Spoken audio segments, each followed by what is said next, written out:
Gosh, Betty, Jack is in serious trouble. Shall I go get Uncle Jim? Oh, never mind, Billy. You know Uncle Jim can't help Jack. Jack does everything for himself. And so, with Jack doing everything for himself, we leave the adventures of Jack Armstrong from 1939 or 33 or 46 and move to 1970. And at our table at Sages East, we have John Gannon, who played Billy Fairfield on the Jack Armstrong show, and Sarah Jane Wells, who was Betty on the Jack Armstrong program. Sarah Jane, what is the most vivid recollection you have of the Jack Armstrong program?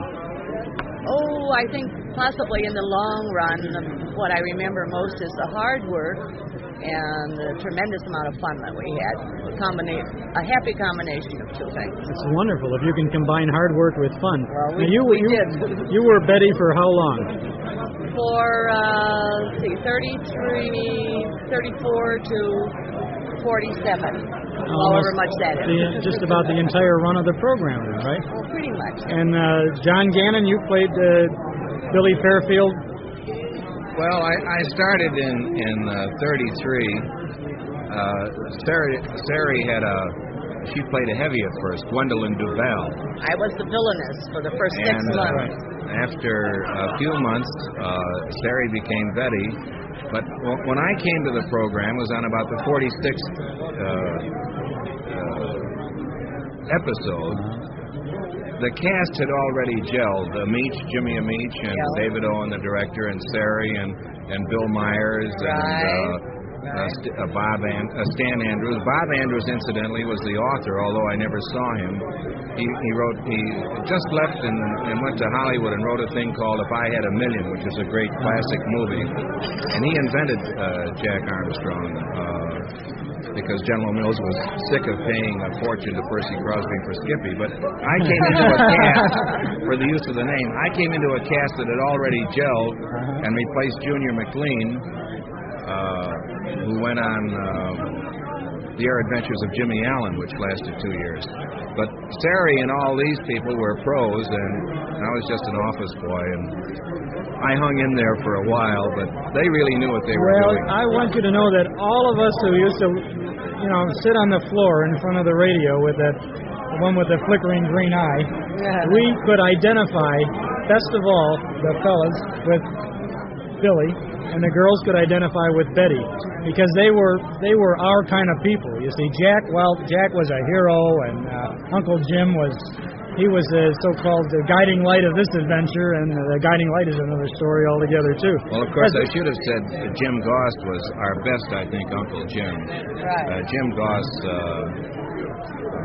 was a wonderful experience for any youngster to know, and I would hope that other people growing up would know as fine a guy as Jim Goss, and just a charming person.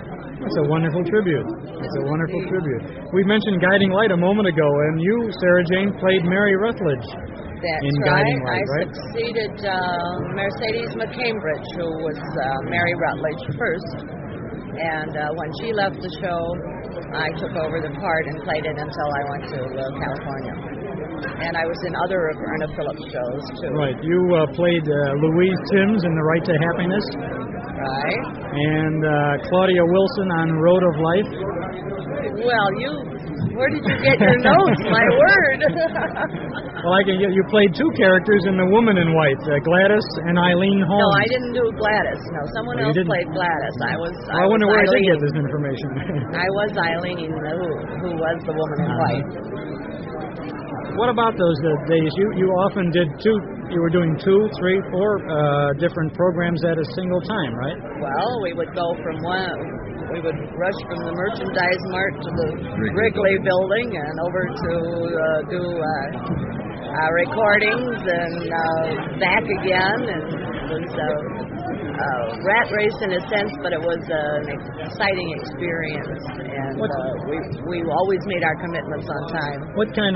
Yes, sir. What I'd like to say is, in this day when no actor is really making the money that he should in Chicago, And as I told you earlier, I'm a Johnny One Note. There was no place in the industry for me. But we worked for an advertising agency, Blackett, Sample and Hummer, that originated more network commercial time in Chicago than all of the advertising agencies in the United States originated in Hollywood and New York combined. Actors used to come to Chicago because girls like Terry and the others were making radio so popular. But here was one, the Chicago field office of Blackett, Sample and Hummer, did more network commercial time in the middle 30s out of Chicago than everybody in New York and Hollywood combined.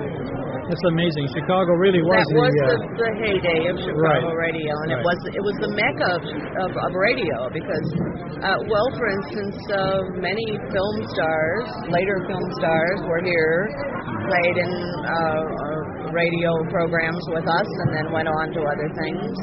Johnny Hodiak was a dear friend of ours, yes, and was playing a hillbilly character in Chicago radio when he finally got the played Little right Abner. ball.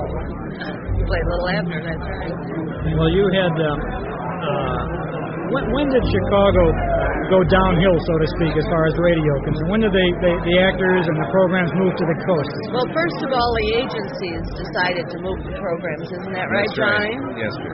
And when the agencies take their programs with them to one coast or the other, that leaves a kind of a desert. And while radio is still important here, certainly there was a great outgoing of actors from Chicago because of this. There were so many pieces in the mosaic. For instance, you take an agency man, he didn't want to come to Chicago in the dead of winter.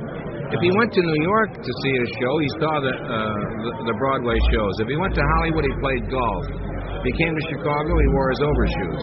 But there was a domino theory. When one show moved, it took the star. And then because the star went, maybe the announcer would go with it. Well, then there'd be that less talent. And pretty soon, it became, I only know one little part of it. And I'm not trying to explain it all, but it also became cheaper at that time for the networks to operate 2 major places instead of 3. And that figured. And pretty soon we had Hollywood and New York, and pretty soon we didn't have any radio at all. So Chicago lost its place at the top of the radio talent system just because of bad weather. Well, no, not at all. There's so many pieces in the mosaic, yes. And furthermore, there was a kind of charisma about that period that never existed in radio or television in any time before or after. And it was a singular kind of Chicago experience that no other city has had. Well, do you agree? 100%. For instance, we used to have a little club called, I bet you haven't thought of this in years, Terry. It's a Little Mother's Pouring Circle. Oh, Let me tell you about Little Mothers. We'd meet in Henrici's on Friday afternoon. The rules were if you wrapped anybody, it cost you a dime. Everybody bought their own drinks. Anybody could come, and we'd start with a table for 4 like us, like we're sitting here. And as people came, there'd be a long serpentine table. There might be 30 or 40 Little Mothers. And all of the conversation on Thursday in the Wrigley Building and in the Wrigley Bar and in NBC would be, are you going to Little Mothers? We had our own cards, membership cards. But the beauty of it was that if a gal didn't have a guy, she could still go to Little Mothers on Friday at 4:30 or 5. Or if a guy didn't have a girl, if a guy was Cap City, he'd go there with $1 and buy 1 drink because nobody was allowed to buy anybody else a drink, except a man could buy his wife. But nobody ever had a big shot and buy for the table because there might be 20 or 30 people there anyway. So we had this Little Mother's Pouring Circle, and Terry belonged to the prior club, which I didn't, and that was called the Almost Every Other Saturday Afternoon High Wheel Bicycle Club. And you forgot that. No, I have never forgotten that. Never. Little Mother is pouring great memories this evening, aren't they? It's really great. We really appreciate your being with us today. Thank you so much, Sarah Jane Wells, who was Betty and Jack Armstrong, and so many other wonderful radio characters, and she's a wonderful personality too, and John Gannon for being with us today. Thank you very much. Thank you. This is John Gannon, who played Billy Fairfield on Jack Armstrong, the All-American Boy. And John, tell us something about one of the reasons why sponsors and kids' adventure programs use radio premiums, pedometers and whistling rings and so forth. Of course, it was to build a product. It was our pride that while some of the people on our cast might be members of the Shirley Temple fan club, all of them weren't, and yet Shirley was a member of our fan club out in Los Angeles. But the giveaways were a wonderful way of getting the children to try the product and to listen to the program. I just saw a man with what we called a hycometer. It's a metal device, it's a pedometer, and it costs you $0.25 and 2 box tops. That device established Wheaties as a national product and established the Jack Armstrong program as a national program, whereas before that time we had just had the key stations of the network. And the reason for that was when we were giving away that product, General Mills found out that the whole pipeline supply of Wheaties to the areas where our program was heard was empty. In adjoining market areas, they had all the Wheaties they needed. Now, I've had this conversation with the late James Ford Bell Sr., who was chairman of the board emeritus of General Mills, at his home in Minneapolis. He introduced me to a man, I've forgotten his first name. He said, I want you to meet Mr. Pillsbury.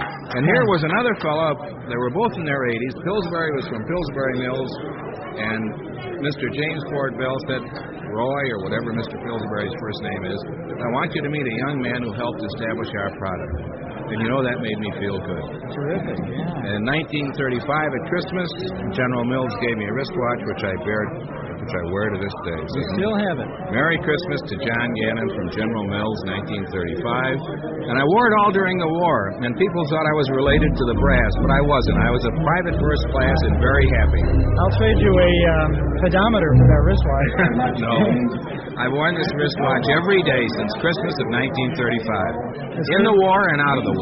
That's a wonderful memory, isn't it? Yes. Thanks, John. Keeps perfect time. Thank you very much. Thank you. We're talking to some familiar voices to radio listeners at Stages East today on our Those Were the Days program. We have with us at our table now George Gilbert and Anne-Marie Gayer. George was a familiar voice to listeners of Sky King. And, George, what other programs were you Well, I worked with Sky King, Tom Mix, Jack Armstrong, Betty and Bob, any number of shows that I could get cast on. I don't know if you remember Freedom of Opportunity or Peter Quill or the Chicago Theater of the Air. Or actually what I was, and it was called a freelance radio actor, which means that I had to go out and find each one of the jobs myself, get the specific producer of the program or the director of the show interested in hiring me as talent per se. So I never occupied that enviable position of being a contract player who had a contract steady, which meant you were working every week because your character was written in every week. I would come up with juvenile toughs, Chinese, Mexican, change my voice around. I might be an old man at one time. I did character voices. Would you? How about doing that for us? Give us a juvenile tough, a Chinese, and an old man. Well, juvenile tough. Let's see. All right, Louie, you think you can get away with this, but you're not going to do it, baby, because I'm ready for you all the way down the line. Now, the way we got this lined up, King and these guys are going to be there in the mine. We're going to have the dynamite in there. Or I might say, well, gee, Sky, I only did it because I liked him and I didn't know it was going to hurt anybody. Or I come in with German, we're going to get Sky King if it's the last thing that we do.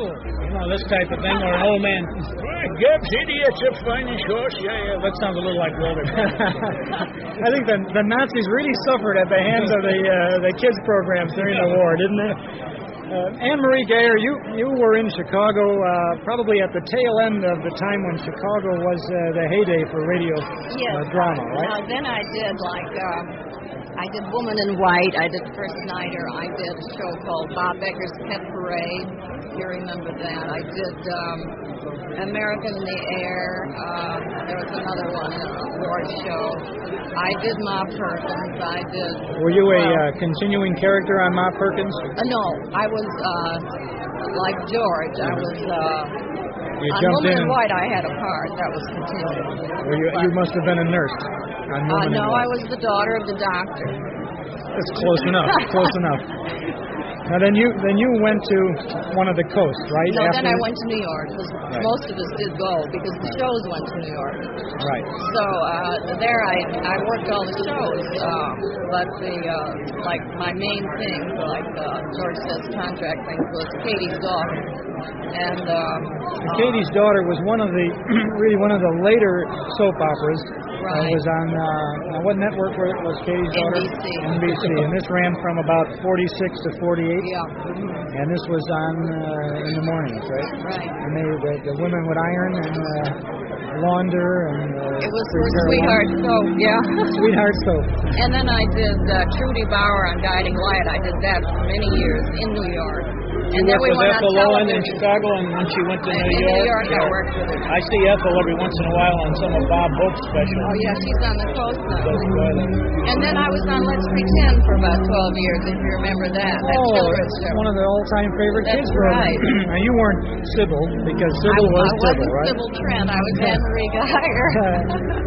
Right, and you were, this, of course, was, Let's Pretend came out of New York. New York, CBS, Right. Gwen Davies, Jack Grimes, all those Can you remember the Cream of Wheat song? Cream of Wheat. I was just singing it a minute Let's ago. sing it. Let's sing it now. All right, Go ahead. if I can remember it. I can remember, but then I said, cream of wheat is so good to we. Yes, we have it every day. We sing the song, it makes us strong, it makes us shout, oh, right! I had to do like that. It's good for growing babies and grown-ups too to eat. For all the family's breakfast, it's always cream of wheat. All right, let's give a little round of applause. Well, I had the opportunity. I want to commend your station on bringing back the radio broadcast that you're doing presently. Thank you very much. In the afternoon, I hear it at 5:45, and sometimes I hear it in the morning. Right. Well, I've enjoyed so much hearing some of the old-time shows that you're broadcasting there, and the opportunity of hearing some of the folks that I used to know. That's terrific. My show is on Saturdays from 1 until 4, and we do the old radio shows, too. So Are you the Evanston station? that's correct. I can't get you in Chicago. Our listeners will be glad to hear that. You called us. Yes, at one time, and somebody wanted me to come out there for some sort of interview. But then I could never hear your show. I couldn't get it on the Well, air. we're going to send you a copy of this tape so you'll be able to hear this show. Oh, As a great. matter of Okay. fact, Bill Plant, who you met here with Right. CBS, who's working with CBS, started as an announcer at WNMP, and at one time I used to sell to the station. No as kidding. a station sales. You didn't sell soap. No, I sold radio time, time for right. WNMP. Well, it's the old home week here at Sages East. With George Gilbert, who was on Sky King, and so many other wonderful, great programs that we remember, and Anne-Marie Geiger, who was the queen of the soaps, and one of our favorites from Let's Pretend. And she must have been a very little girl on Let's Pretend, because she's not a very old gal right now. Thank you both very much for being with us Thank today. you so much for inviting us. Thank you. We're at Sages East, and we're talking with Shirley Bell Cole, who was Little Orphan Annie on radio way back in, I shouldn't say way back. How long way ago? back. How long ago were you Little Orphan It's Annie? way back. From about part of 1930 to part of 1940. It comes to about 9.5 years altogether. Now, that program originated in Chicago at Yes, WGN. WGN. We worked at WGN in the early years, and later years when it went network, then we worked out of NBC. I see. Was that at the Merchandise Mart? At the Merchandise Mart, yes. I see. And you were, well, how can I tactfully ask? You were a teenager at the time? Well, yeah, I got to be a teenager eventually. While you were Little Orphan Annie. I was Little Orphan Annie. For all of those listeners who want to know, this Little Orphan Annie has eyes, and you can see very well. You know, the part was taken over by a Janice Gilbert, right? Was that after you were Little Orphan Annie? Janice Gilbert? No. There was never a Janice Gilbert that I know Maybe of. that was a recent name, because I've got a Janice Gilbert's name in my memory book. Now, when did Little Orphan Annie go off the air? It went off the air at the summer of 1940. And then Ovaltine came in with Captain Midnight at that time. That's correct. And Little Orphan Annie was relegated to the comic pages after that. Very true. Right. How long did the program run, totally? 9.5 years. You were... Because it started in the latter part of 1930 through the summer of 1940. Oh, I see. Now, there were many premiums, such as Shakers and Decoders.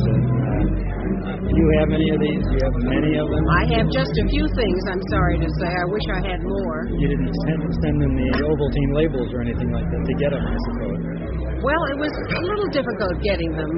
There were some complications, but I do have a shake-up mug and a hot Ovaltine mug, and these have the comic strip character, such as a decal on the face of these drinking How about no decoders? I do not have a decoder pin. I'm very much ashamed. I'll trade you a decoder pin for a shake-up mug. If I had more than one, you'd be welcome to it. It wouldn't even be a trade. I noticed that one of the characters on the Orphan Annie show was Aha, the Chinese cook. And that was played by Olin Soule. Now, do you have a recollection of Olin Soule playing Very much Aha? so. Very much so. He was really the backbone of Chicago radio, I think, in the 30s and the 40s. I know he worked our show quite a bit, as many other of the actors that I can remember, including this gentleman sitting to my left. The gentleman sitting to her left is Norman Gottschalk, who played Shandu the Magician. Come on in, Mr. G. Well, really not Shandu, but I was on the show, and Howard Hoffman played Shandu, but I like to remember it because WGN was on the top floors of the Drake Hotel at that time. And that's very close to where we are at this very moment. That's right. And enjoyed working Orphan Annie with Shirley. Don Gallagher and I did a couple of... The only way I can remember or describe these two now is to say that they were a couple of sweet gangsters. Almost the good guys. Yeah, they were almost good guys, but they were gangsters, and they didn't sound like gangsters. They were just a couple of real nice guys, you know. But at heart, they were real meanies, and enjoyed the episode very much. What other programs were you involved with? Well, of course, I like to remember that I auditioned for Blair Wallister, who was working at WGN, and he was going to put a new show on the air called Mary Noble, Backstage Wife. The show was called Backstage Wife, and Larry Noble, the matinee idol of that era, married Mary Noble. And they were married on Monday, and what happened on Tuesday, I don't remember, but on Wednesday, he brought Mary to live in his palatial penthouse apartment in New York and introduced her to Sago, his Japanese houseboy. And for years and years, until, I believe, a Manchuria incident, I was Mary's confidant, and I was so wonderful. And then this incident came along, and animosity toward the Japanese was such that they couldn't have a Japanese houseboy anymore. They got rid of him. But I came back as a Chinese houseboy. You know, the same thing happened on the Green Hornet program. Kato was a Japanese valet until Pearl Harbor, and then he became a Filipino. Marvelous. Now, I have a note that says you played Dan O'Leary on a soaper called Houseboat Hannah. Is that that's right, and I loved it, and I wish that not Fran Allison, I'm thinking of a show called The Peabodys that Fran Allison and I did, but there was Hannah and Dan O'Leary, and it was called Houseboat Hannah, and we lived on Sausalito Bay with our children, Kevin and Seamus, and our daughter Rosie, and Henrietta Tedrow who was... She was our Mrs. Silo. She was Mrs. Silo on Orphan Annie. Well, she and I played Hannah and Dan O'Leary. Now, Mrs. Silo and Mr. Silo were, of course, farmers, correct? These were the farm folk who Right. took care of Annie. Annie lived with them when she wasn't traveling with Daddy Warbucks. Right, and you got into many, as they say, many misadventures, right? Oh, yes. You know- That was the purpose of the whole thing. You were asking Shirley about a coder, a decoder, Yes. and Ovaltine labels and so forth and so on. See, on Houseboat Hannah, we advertised lava soap. And, I think if I went down in the basement and looked in the corners, I'd still find some bars of lava soap. Well, I've got dibs on it if you find it. They used to give it to us by the gross. That's marvelous. You also, Norman Gottschalk, were on Silver Eagle Mountie. Is that a fact? Silver Eagle? Silver Eagle? I'm getting a lot of bad references here, I think. No, wasn't that in Detroit? In the 50s. Well, maybe it was in Detroit, but it was the last big adventure series on radio in the 50s. No, I just don't recall ever having been on it. They had your listed. Oh, wait a minute. Silver Eagle. Yeah. Don't look at me. That doesn't ring a bell. Oh. This is yours. Oh. Forgive me, the man that directed the show. And he has the talent phone business here in Chicago. James Jewell? Jim. Sure. Jewell? Well, I couldn't say his name, but it was right there. Sure, he did Silver Eagle. I was on it loads and loads of times.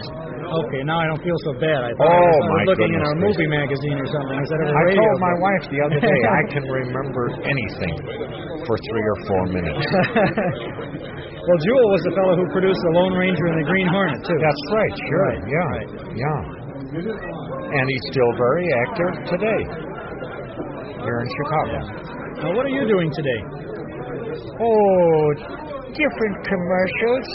Different This commercials? kind and that kind. Where do we hear your voice on TV commercials, I assume? Well, I'm a Mars Knot for Kellogg's. You're still working for the cereals, aren't you? Oh, sure. There'll always be cereals. That's right. And for Murphy Miller, why, I'm the zookeeper, and all the animals are having a sit-down strike, and they won't eat. And you know what they do? They take the food we give them and they spread it out on the floor of their cages and spell Murphy Miller. Because they want air conditioning, too. See, the Monkey House got it, and now they want it. That's showbiz, I guess. Shirley Bell Cole, what are you doing these days in 1970? Well, few years as after I Orphan Annie. have been doing since about 1945, 46, I've been, shall we say, a homemaker. That sounds a little more glamorous than just a housewife.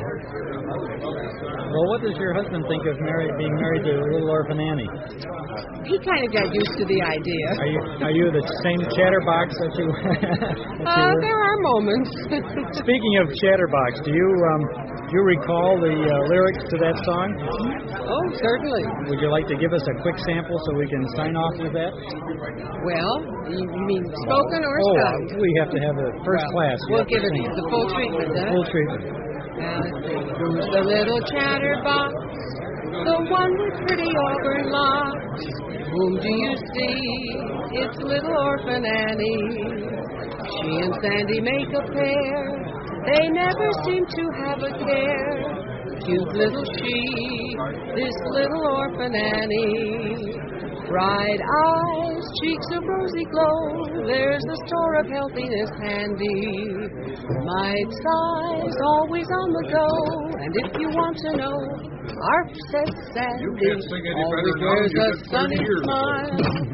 Now wouldn't it be worth the while if you could be like little Orphan Annie? Well, thank you very much. Shirley Bell Cole and Norman Gottschalk for spending a few moments with us today on Those Were the Days. Thank you very much. Thank you. Thank you very you. much. That was great fun. Don't go away. Grab those controls, Johnny. Ivan Shark is catching up to us. Gosh, oh, gee, that aficionados of Captain Midnight will recognize the voice of Paul Barnes, who played Captain Midnight for a long time on the Ovaltine-sponsored program. Paul, how long were you Captain Midnight? I was Captain Midnight for just a year, but I was many other characters on the show before that. Now, who did you play? I played mostly villains, actually. Characters who might not be recognized by their names today, but certainly would be recognized by their voices. One was a Nazi, of course. He was the arch-villain during World War II. You see, Ivan Shark was only associated with him. And the thing I liked about this character particularly was he had to speak French with a Deutsch accent. Which is not an easy thing. No, and we actually did it. Actually spoke in French, page after page of dialogue, while there was a translator on the sidelines, to tell people, you know what he said so-and-so and so-and-so, and gave the translation so the kids, of course, could get it. But I actually spoke French with a German accent. Terrific. Now, who else did you play on the program before? I know we're going to get into Captain Midnight. Many other characters whose names and voices I don't remember. Just bits and pieces. Sometimes they'd go on for months at a time, but they were mostly villains. No, and usually pretty rough and nasty, overly nasty, as those things always are. They're cut of whole cloth, shall we say, and you're either all bad or all good in a kid's show. Now, when you received the Captain Midnight script, how much preparation did you have before you went on the air? Oh, we got the script, we sat down, read it around a table, then we got up and rehearsed it once on the microphone, and then we did it. The same day? Sure, same day. And in those days, we had a repeat for the West Coast, which we did live. We would have about a half hour off, and then we'd come in and do the second broadcast for the West Coast. There was no tape then.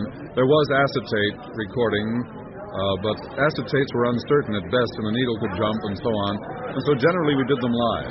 I understand that when they first started with the transcriptions, of course there was no going back once you started because That's of right. that sort of thing. And many's the transcription that got 14 minutes into a 14-and-a-half-minute program, and I can remember occasions when we were doing slide films in the old days, slide film recordings. A 15-minute recording would start perhaps at noon and perhaps still be going on at noon the next day, because during the last 5 seconds, because of tension, somebody would blow it. Then we'd shave the wax disc, which is what we used then, and start all over again. I can remember going through 3 or 4 of those in a session. The wax disc, I think, was 3 or 4 inches thick, which shaved down to nothing, and then we'd start over with a nice brand new thick one.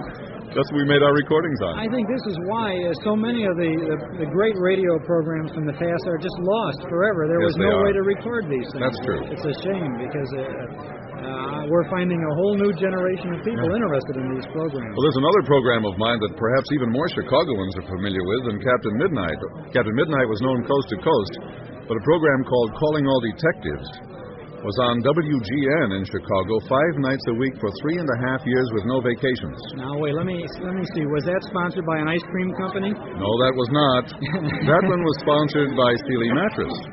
Sleeping on a Sealy? Is like sleeping on a cloud. That's it. That's correct. And I was Jerry Browning. That's right. Jerry Browning, the detective, and all other characters in the show. You're known... Excuse me. Go ahead. From 6 to 14 voices per program.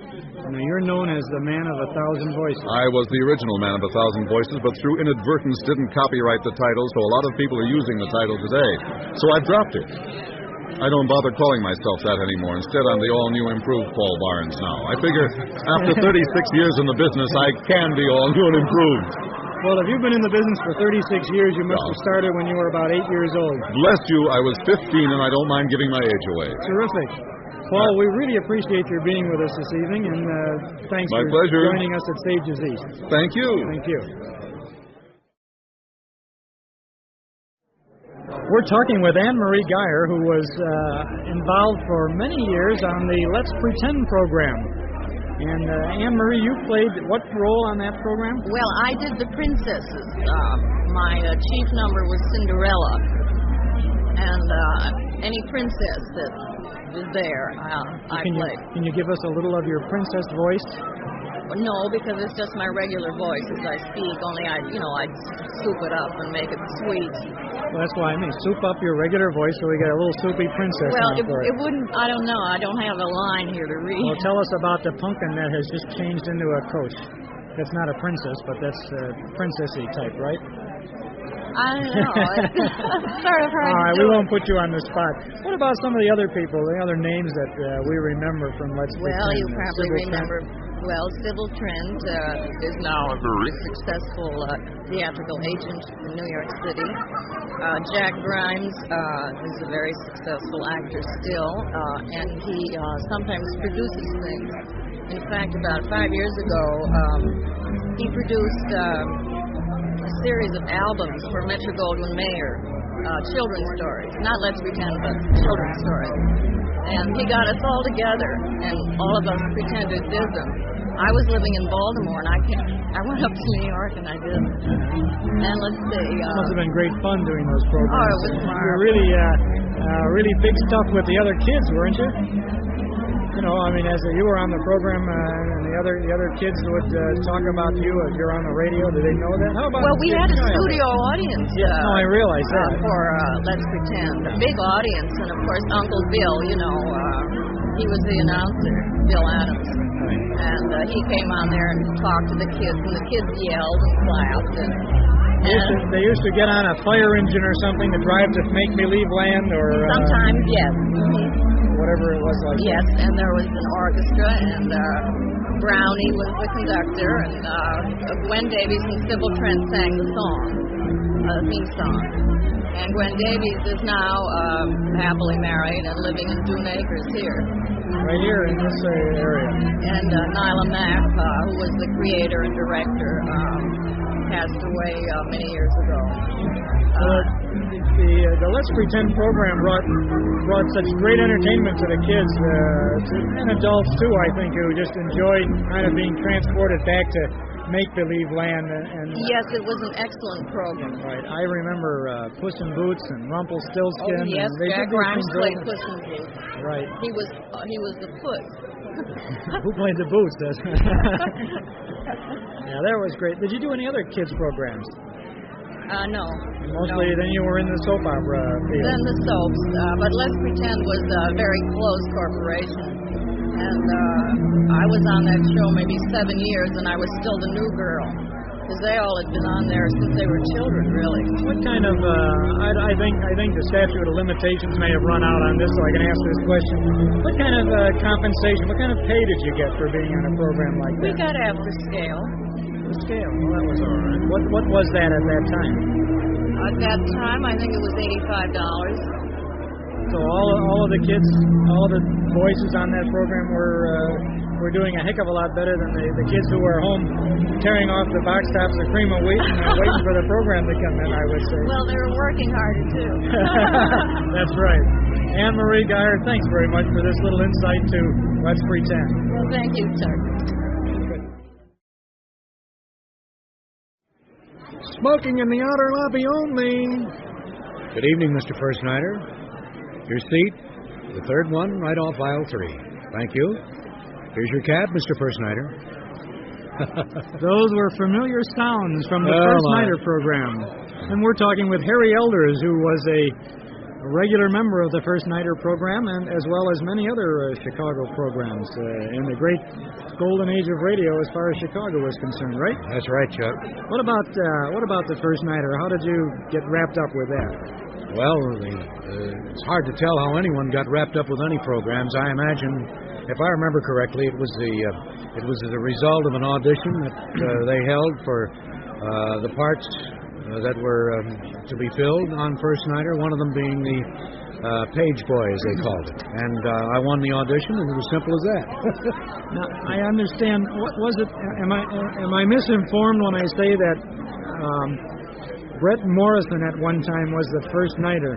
Brett Morrison was Mr. First Nighter for a good many years. Right. And Brett Morrison, of course, was also the Shadow. That's right. He was the Shadow. My, you have a good memory. Now, did the First Nighter program, which was, of course, the little theater off Times Square, actually never originated from Times Square, did it? No. That was an illusion, and it lasted for a good many years. And I guess more letters came in from listeners saying, is the Little Theater off Times Square actually off Times Square or isn't it? I don't know what the reply was to those people because they tried to preserve the illusion for a good many years and they were successful at it. It was about 900 miles off Times Certainly Square, really, It wasn't it? nowhere near For a time, Times the program then came from the West Coast, too, I believe. No, it came from Chicago on both occasions. During one period, it came from NBC, and the next period it came from CBS. Now, many listeners will possibly remember a program called Curtain Time. And you were the romantic lead in virtually every Curtain Time program, weren't you? That's right, I was. Nanette Sargent was my leading lady. Was Burl Vaughn ever involved in Burl that? Vaughn was involved for a time on Curtain Time. And I used to have a little, at the opening, I remember this so well because it used to be on my itinerary every Saturday. As kids, we'd go downtown in Chicago, and we'd hit the Chicago Theater and the Oriental and get the autographs, and then we'd go to the different studios and we'd drive the news directors crazy. And we'd go to the Merchandise Mart finally about 6:30, and we'd be filed in very calmly and to sit in some big studio where Curtain Time was going on, sponsored by Mars Candy Company. That's right. I often wondered who the kids were who started that autograph sale. That was me. I'll trade you 2 for 1, that kind of thing. What would we have to trade to get a Harry Elders autograph today? You can have those free. Well, we'll take one, too. You remember a fellow who used to say, Curtain Time, Curtain Time. Oh, yes. George Caesar, who's now on the West Coast. George had to stand on tiptoes in order to get high enough to do that. Right.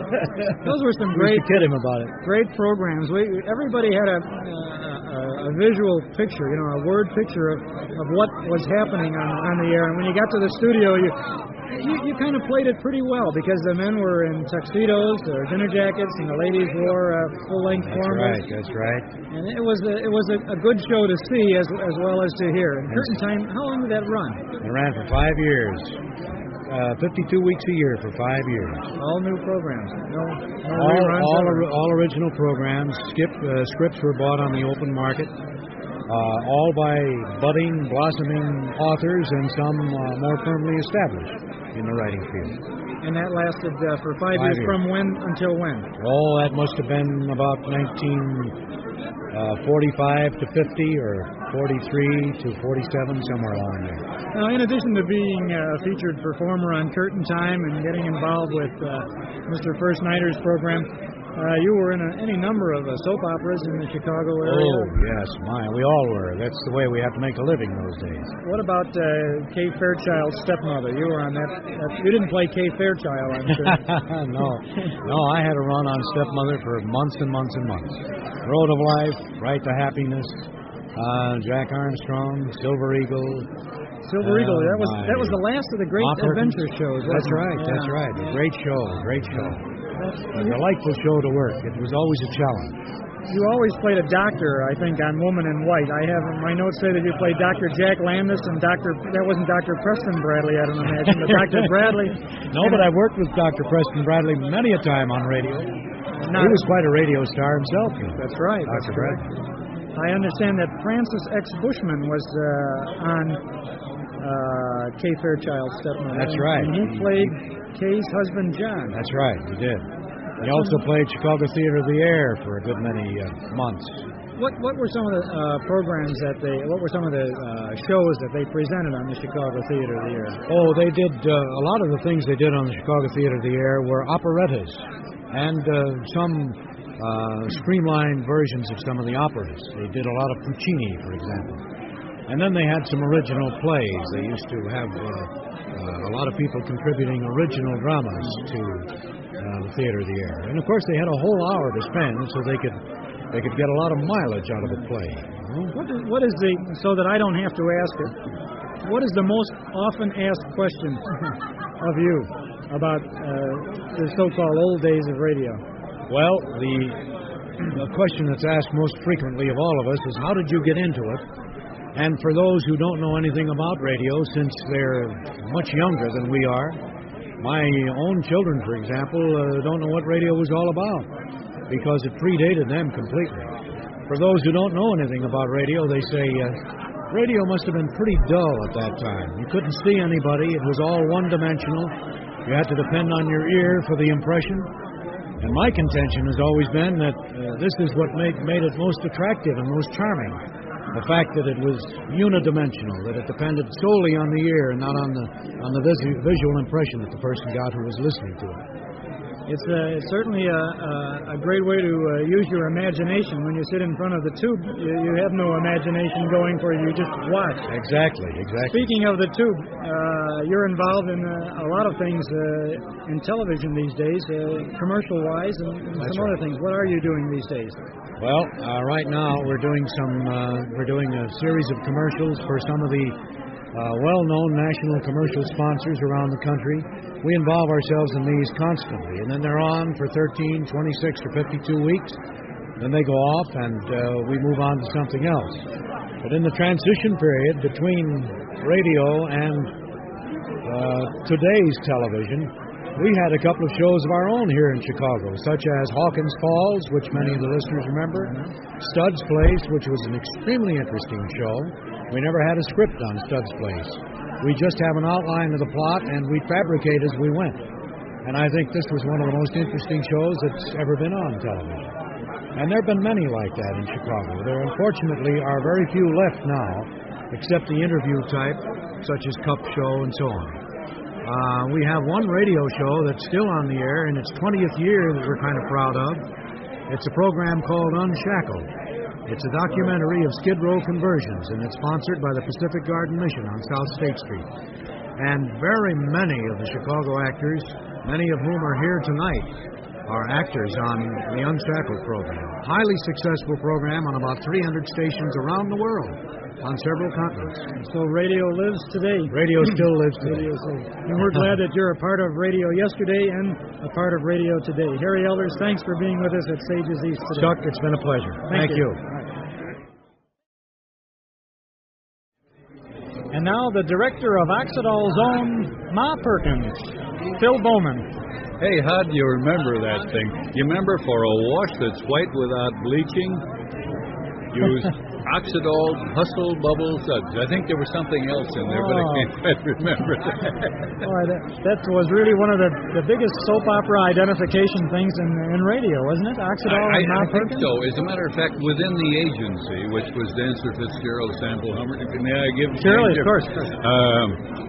There was one small rebellious group which wanted to take this thing off. And we took it off for a few times, and somebody did a research job on it. The identification almost disappeared. So we had this opening line before the theme song. As you've indicated, Well, that brought on really one of the longest-running soap operas since in the history of radio. You remember how long Ma Perkins was on the air? No, I don't, because it was out of Cincinnati, and it came before me, and then I was with it until it went to New York, and it was there for, I think, 6-7 years, like that. Phil Bowman was the director of Ma Perkins for its last 3.5 years in Chicago, just before it went to the East Coast, as so many of the great radio shows did.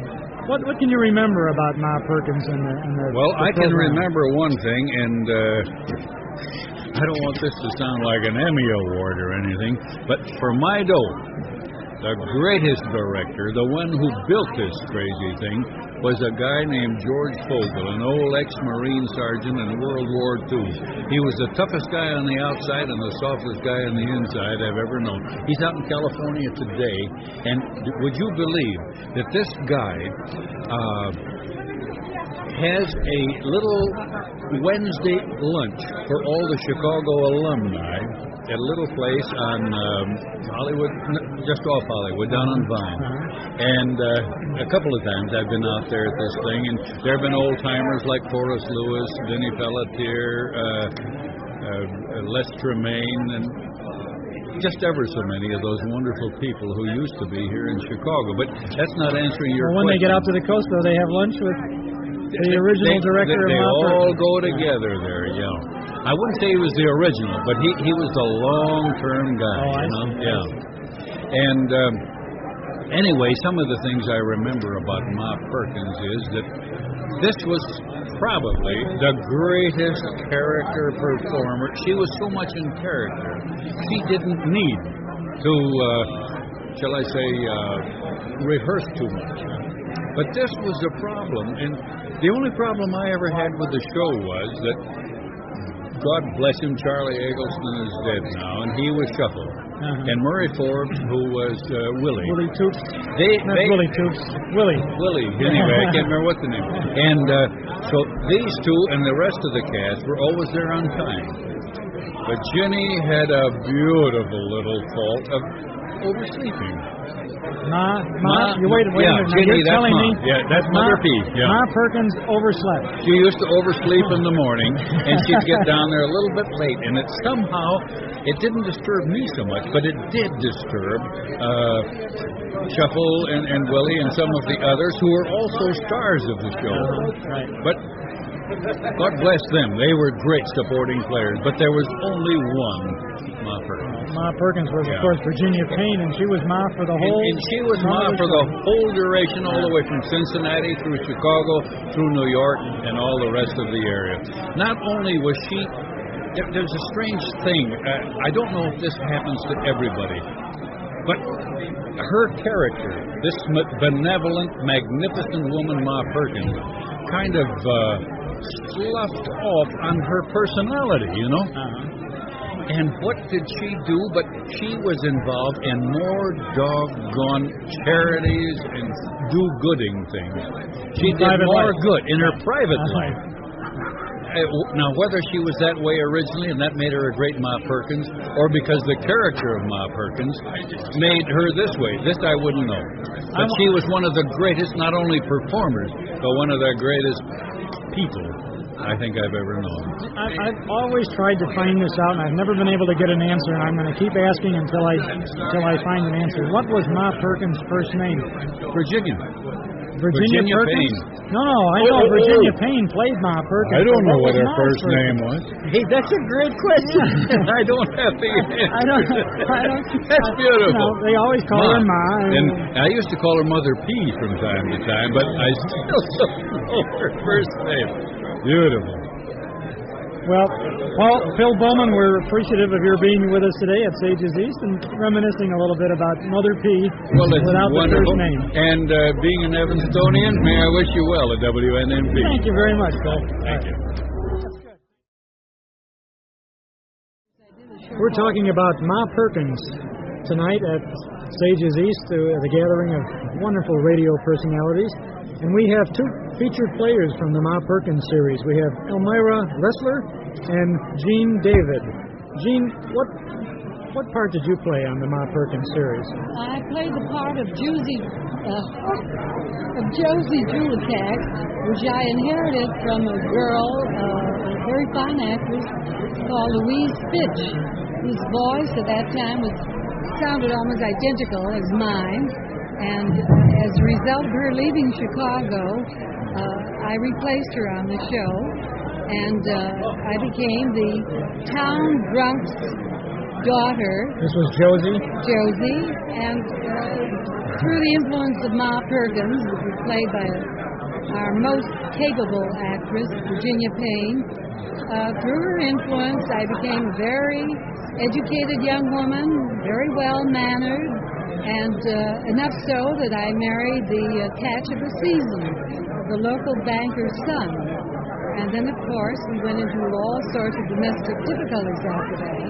So, and on and on. Up and down. Huh? Yeah, it was quite a success story, but yet you still had marital problems, even with Ma's guidance. Huh? I think one of the most interesting things at the time was the amount of fan mail we received with people writing in and giving me all kinds of advice, telling me I didn't owe that drunken man a thing and not to worry about my father so much, and to just think of myself and go ahead and marry him.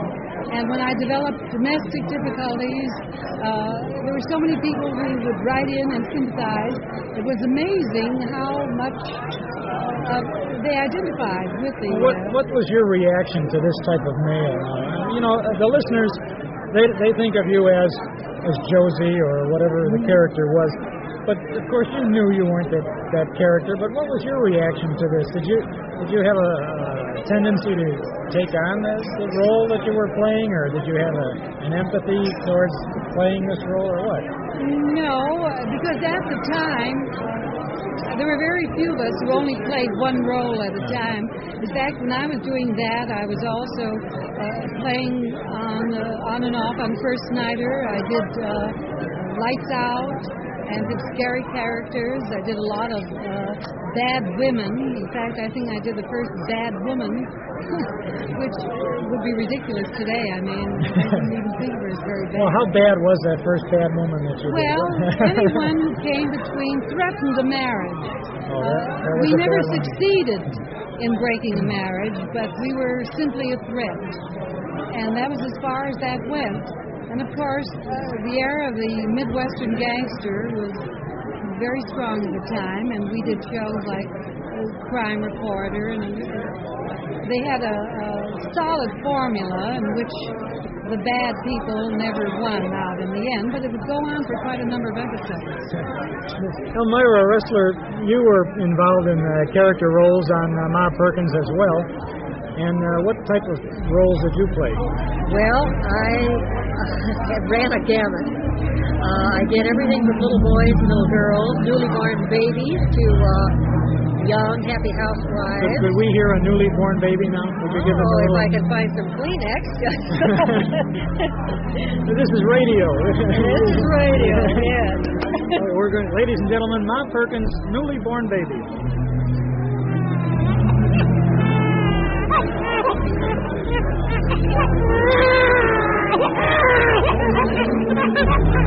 It should be a little more muffled than that. That's terrific. And then I did even older character parts up in the late 30s and 40s, even though I had just come here from Chicago. From St. Louis to Chicago as a child actress. A young girl actress.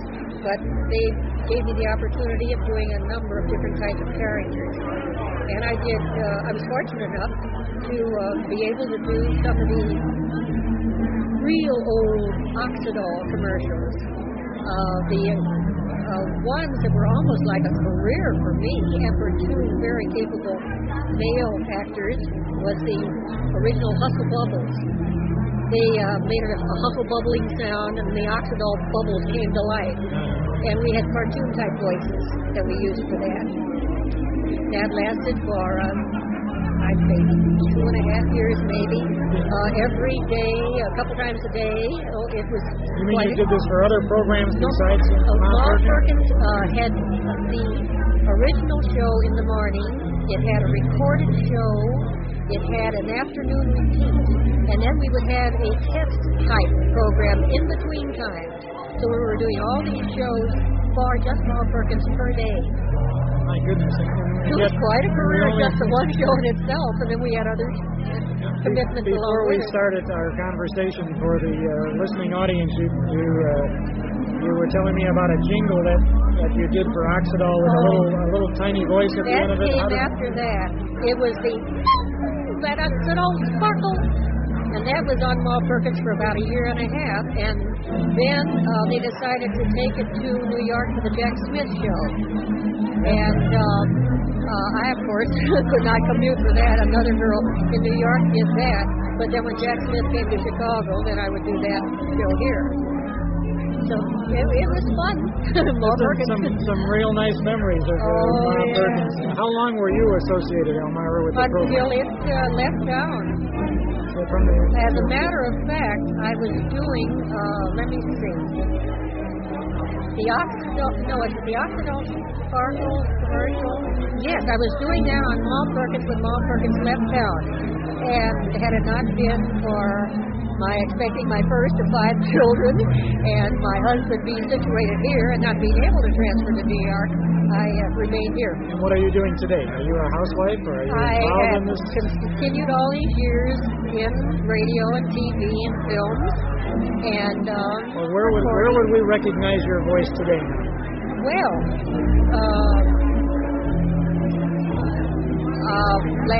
with her, I did a number of lawn boy power snow blow type commercials.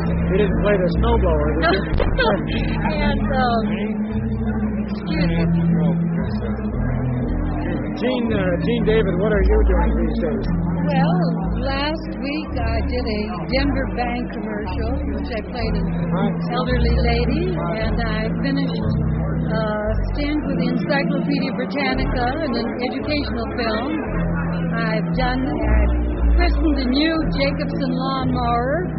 You girls are real active with the lawn materials, aren't you? Well, the theater scene has changed in Chicago, and commercials are, I think Chicago now is the center for all commercials done throughout the country. As it was tremendous market. 30 years ago for radio. 30 years ago, it wasn't. 30 years ago, you really, to make it in Chicago, you had to act. I was very fortunate because I had the opportunity to direct the very first serial in television up in WDCB called This Is My Life. Commander Eddie at the time invented the dialing in of the camera. Television was in its infancy at the time, and so that I could see the transition being made, but with the equipment for movies all set up in Hollywood, they were bound to end up ready to take it. One last question before you charming ladies leave our WNMP microphones. I've been trying to find out, I've asked everybody I can, what was Ma Perkins' first name in the serial? I don't think she ever had one. She was just plain Ma, just plain Bill. I'd love to have you ask that question of Virginia Payne. I wonder if she knew. I doubt it. I doubt it too. We'll continue our search to find out what Ma Perkins' real first name was. Maybe it'll bring back the series. If we're lucky, it might. Thank you, Elmira Wrestler and Gene David, for being with us this evening. Thank you. Thanks so much.